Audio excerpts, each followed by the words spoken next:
Já falamos muito de técnica, já falamos muito de produto. Então, tudo que foi falado, eu quero frisar algumas informações que são muito importantes para vocês. Eu trago aqui algumas advertências e precauções, eficácia e segurança. Então, seleção correta da dose e técnicas apropriadas de reconstituição e administração, que eu frisei muito isso, a Cindy também falou para vocês. Entender profundamente de anatomia neuromuscular, topográfica e funcional das regiões a serem tratadas. Então, se está com dúvida, volta naquela primeira aula de anatomia da face, dá uma relembrada em tudo.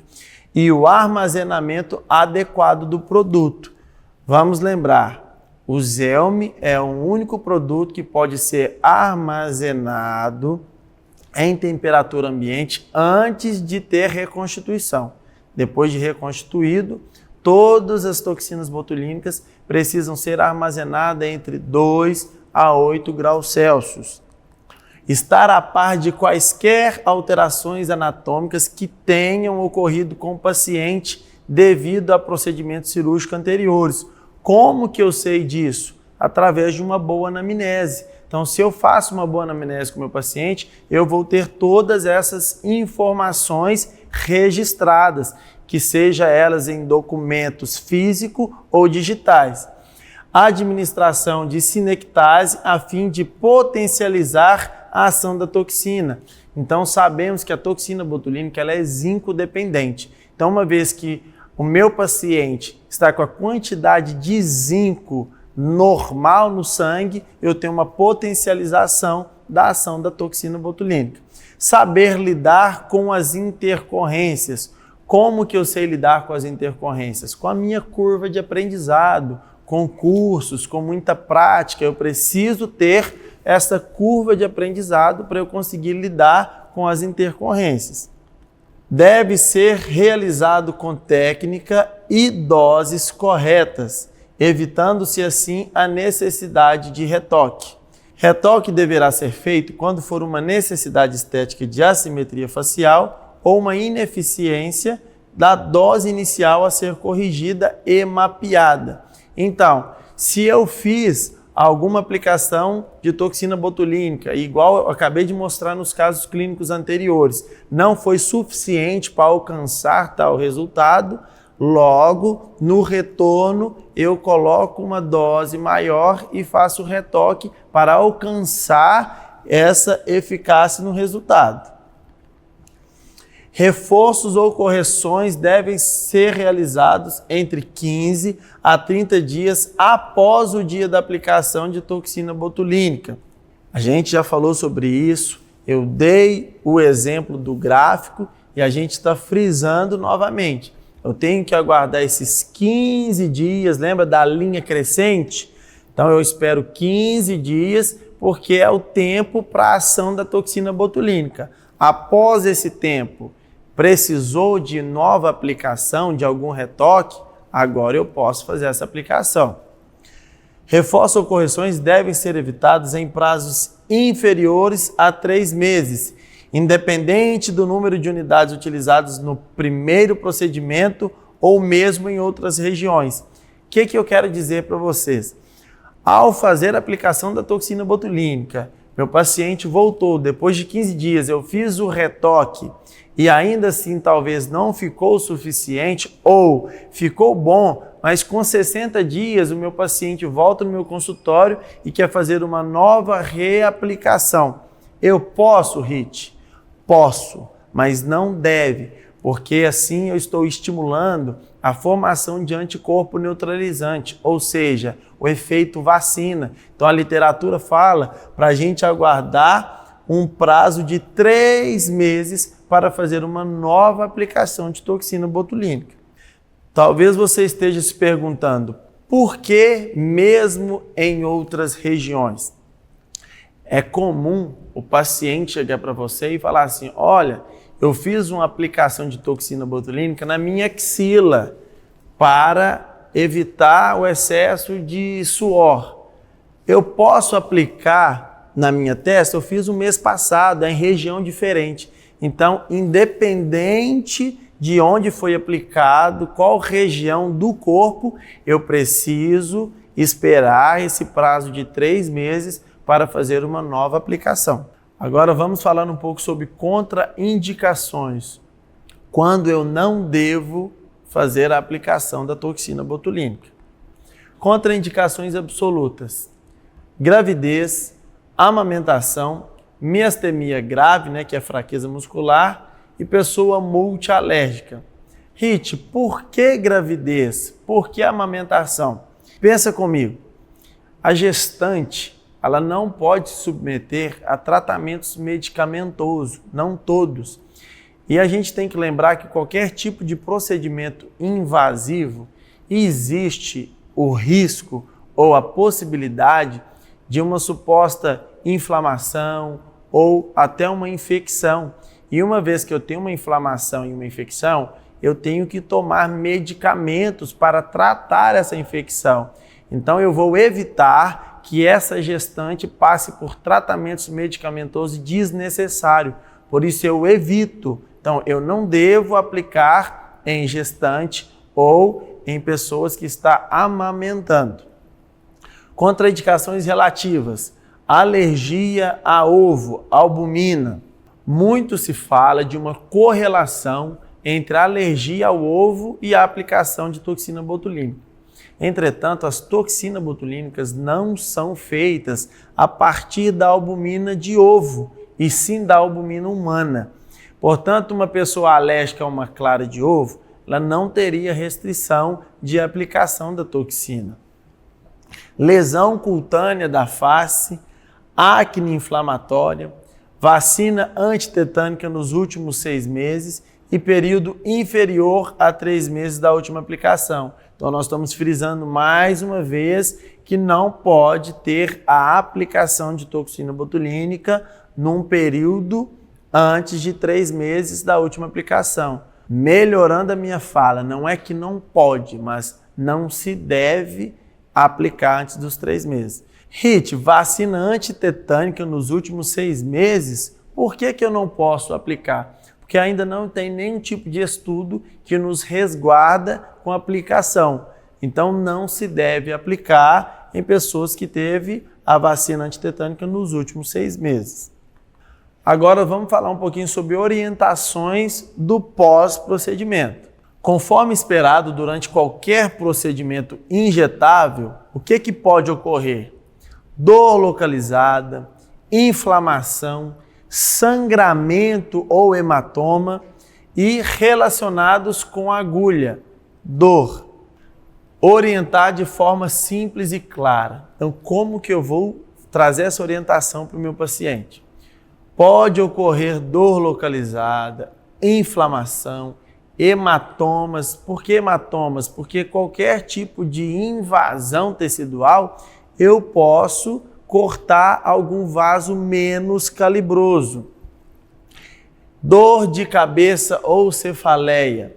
É muito importante, eu falei da técnica, afastar um pouco a pele, principalmente nessa região da testa, para fazer essa aplicação no músculo superficial. Porque quando eu entro com a agulha e toco o periósteo com a agulha por muitas vezes, eu posso causar esta dor no meu paciente, uma dor local ou uma dor de cabeça.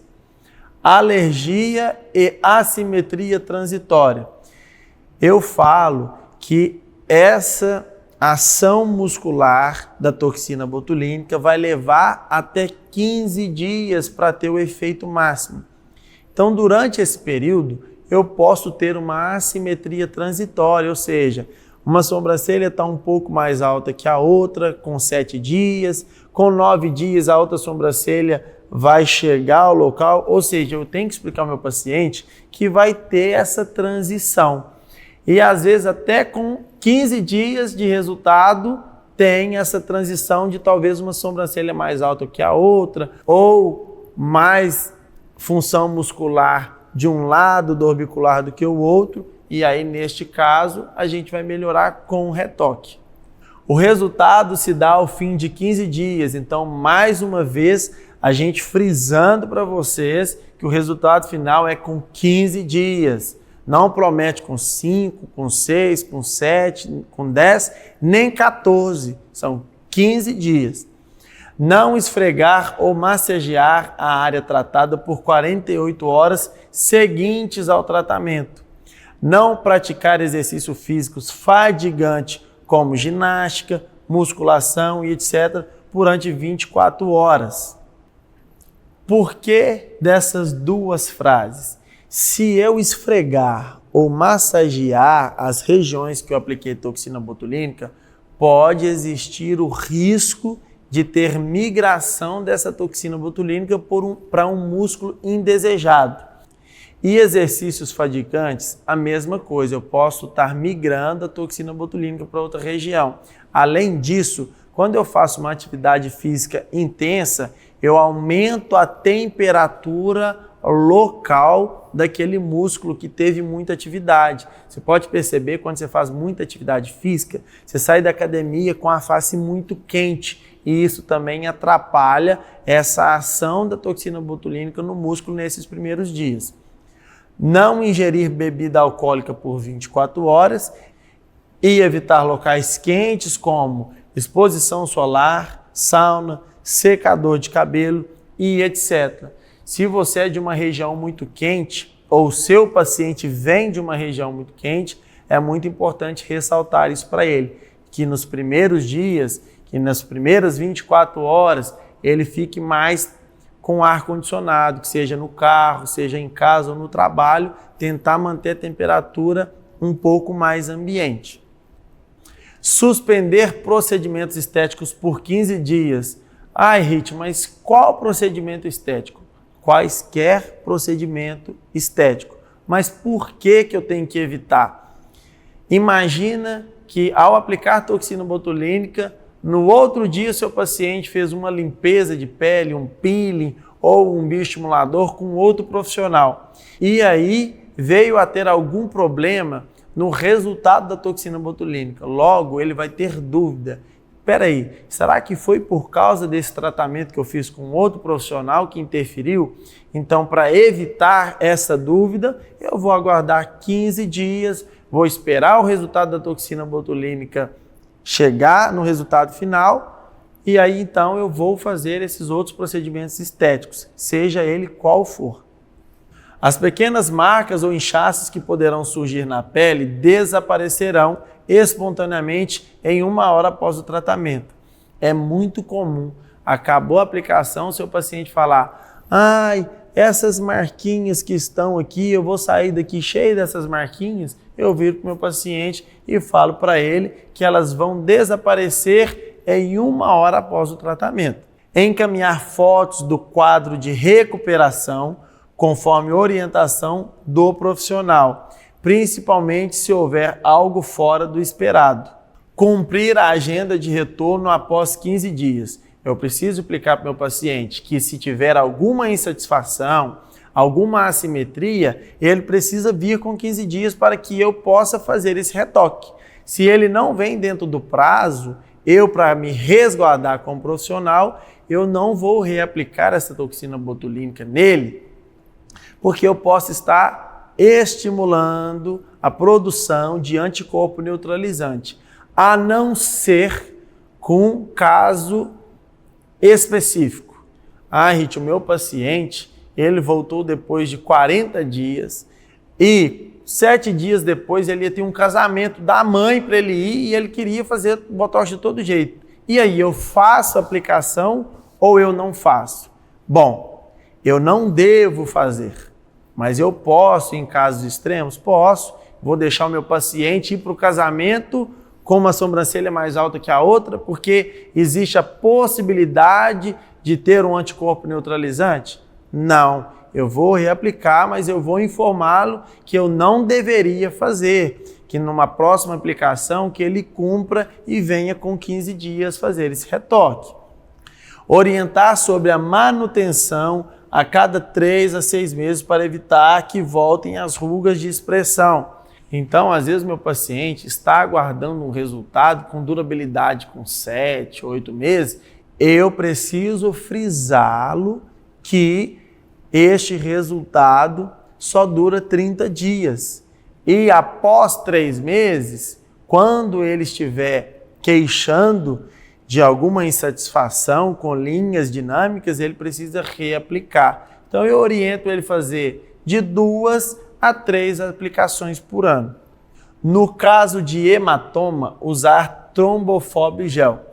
Bom, Trombofob é um gel que a gente costuma indicar dentro do nosso consultório. Mas se você tem algum outro gel ou alguma pomada que você está acostumado a indicar, pode indicar a que você está acostumado. Mas eu tenho que trazer para o meu paciente que existe uma possibilidade de acelerar a melhora do hematoma. Caso sinta dor no local da aplicação, pode fazer o uso de analgésico a ser receitado pelo profissional.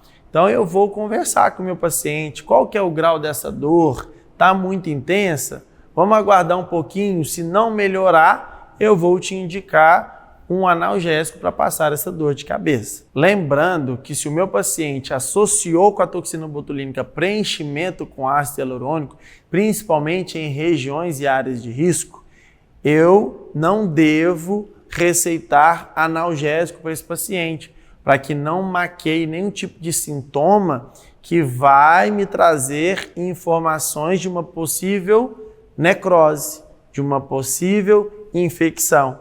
Então, eu tenho que pensar nisso. Se o meu paciente fez apenas toxina botulínica, eu posso receitar esse analgésico. Mas se associou com preenchimento, é melhor eu observar, tentar melhorar com alguns tratamentos paliativos e evitar o máximo de dar analgésico para esse paciente.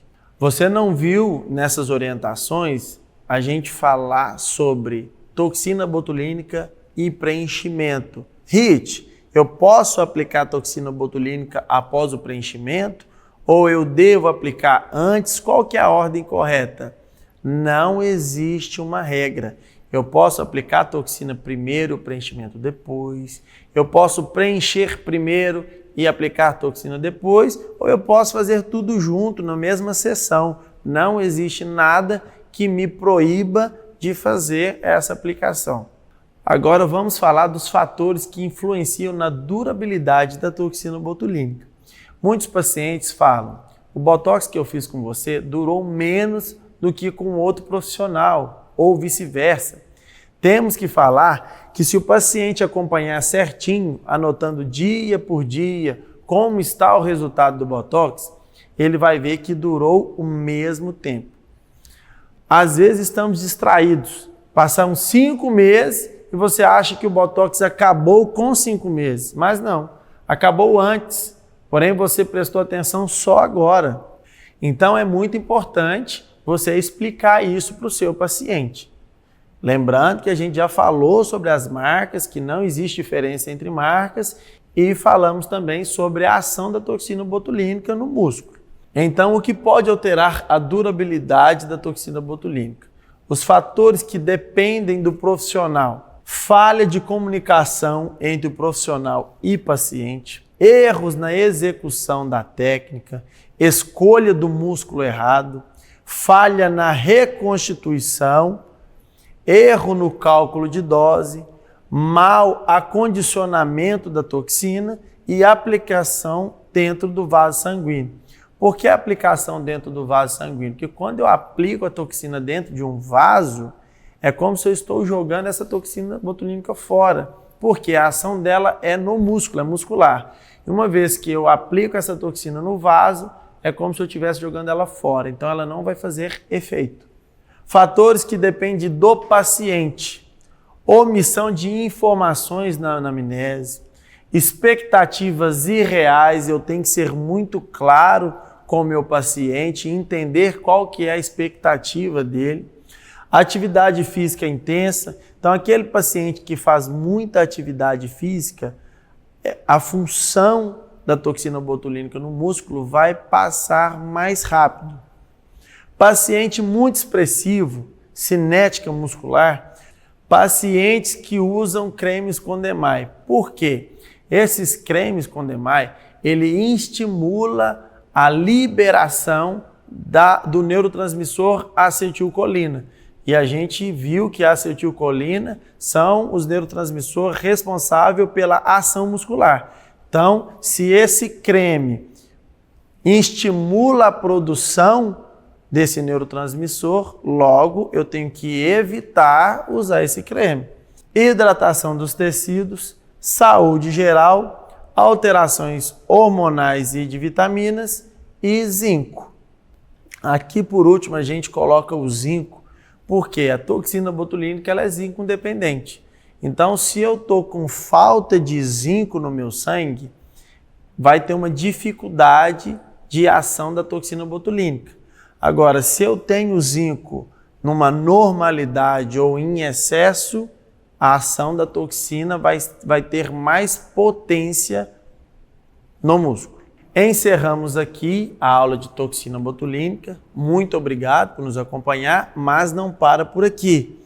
Nós temos muito conteúdo prático com o Dr. Igor, doutora Adalberto, doutora Cindy, doutora Deise. Então não perca nenhuma vírgula de explicação, fique vidrado nessa tela que você tem muito para se enriquecer de conhecimento.